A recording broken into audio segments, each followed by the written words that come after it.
There are just 2 parks left in the Panhandle Plains region.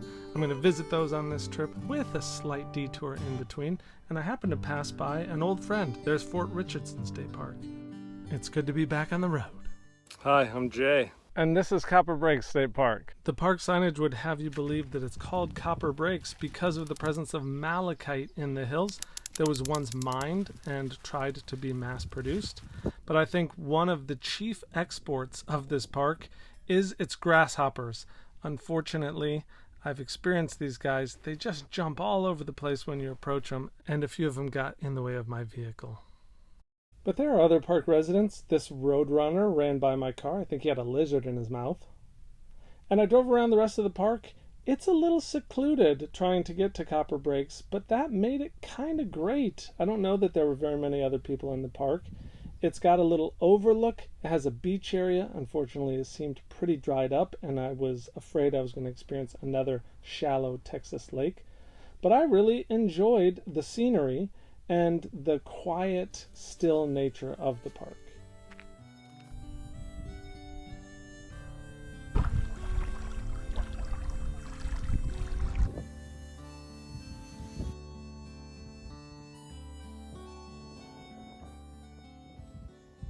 The group campsite gave a little bit of shelter and a glorious view, and I thought I would set up here for the day to start painting. I also got another glimpse of that wily roadrunner, but again, he declined to stay still enough to be photographed. There he goes. He's just doing what roadrunners do best, I guess. Since this group campsite is available, and since that view is so awesome, and furthermore, let me be frank with you, nobody likes to admit that they're getting older, but I am IR, injured reserve, dealing with a muscle pull from playing kickball yesterday. So much so that when I was walking around earlier, one of the park's many grasshoppers, the census hasn't come back yet on the exact population, but I think it's billions. One of them landed on my calf. For some reason I thought it was a snake bite of some sort, and I reacted like I was about to die. It caused me to leap off the ground and then shriek in agony because that's how bad the muscle pull is. So I won't be doing much hiking. I will, however, be dealing with this lighting issue. I can't have these slats casting a shadow on my drawing board, so I throw up my tarp and I take a look at Big Pond. I also happen to catch an awesome big fish leaping there. What I was really going for is trying to give you an indication of the reflections that caught my attention. I really wanted to have that in the painting, but the sped up version shows how much the wind was affecting the surface of the pond and the reflection. I threw out a mess of colors. I also added a third blue and a second red, but here's the list if you're interested, and you can see how I put them into play as I start the painting here.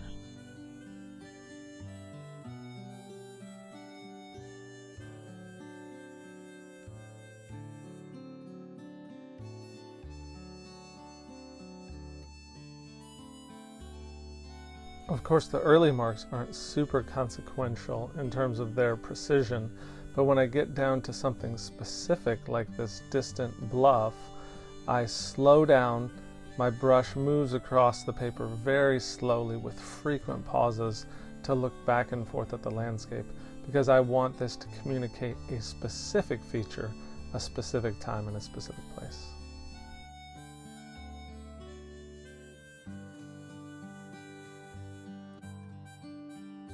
Today I've elected to go with no preliminary drawing, starting with the sky to help me key my lightest values, moving from background to foreground, and just layering, overlapping as I come down the picture plane and forward in space.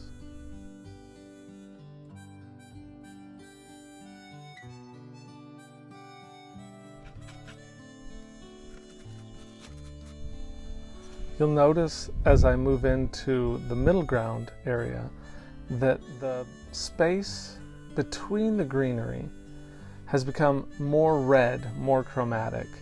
And that makes those distant colors, well, appear distant. They're chalkier, they're lighter in value.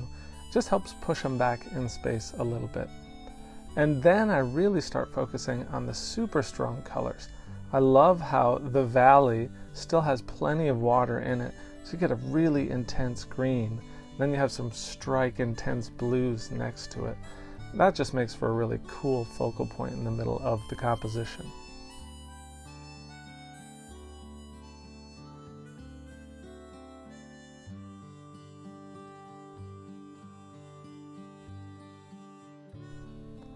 I was about to take a break. I finished putting in that minty color and that pale brown for the sandy area around the pond.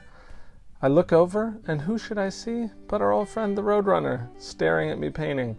Reaching for my camera made him run away, but I'm glad that I got a little bit better footage of him.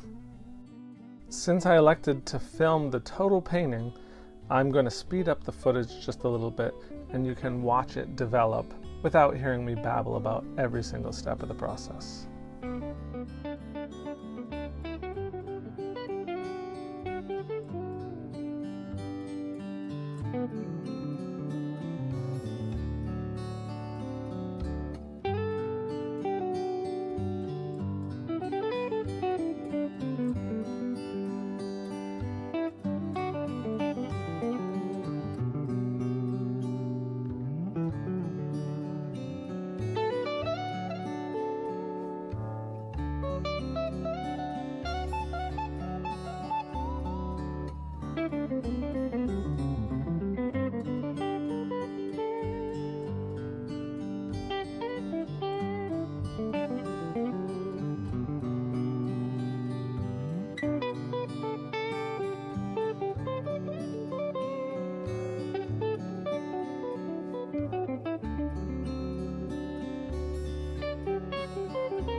With the painting over, it's time to check the map and find a place to explore the park on foot. We're not going to do Thirsty Horse. Oh, Thirsty Horse. That was my nickname in high school. nor will we do rocky ledges. My best friend in high school was Rocky Ledges. What a goof. Instead, we're gonna do Juniper Ridge Nature Trail. I'm choosing to cover up today rather than wear sunscreen. And my phone has been overheating lately. I'm not sure that it's gonna record all the Strava data, but we'll do the very best we can.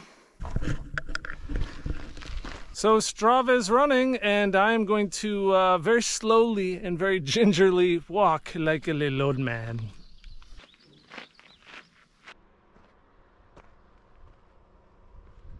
This is pretty sweet though. There's Lake Copper Breaks. Might be a short hike, but it's a nice one. Everlasting Waves references the Permian Sea and the ripples in sand that are now etched in stone. These shelters at Copper Breaks are dope.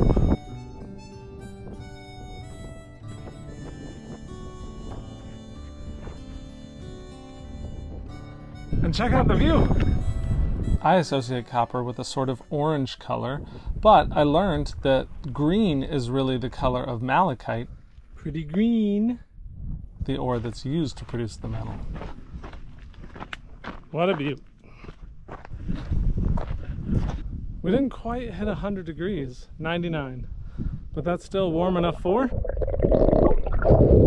Copper Breaks is amazing. I really expected another super shallow, muddy, hot lake. No way. This place is fantastic.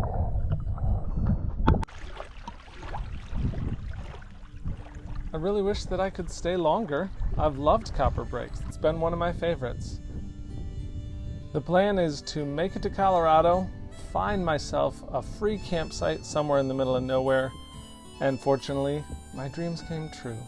I found this twin butte and was able to just sit and watch a storm roll in. Hopefully I'll share a little bit more of this side adventure in the next state park video. Thanks for watching.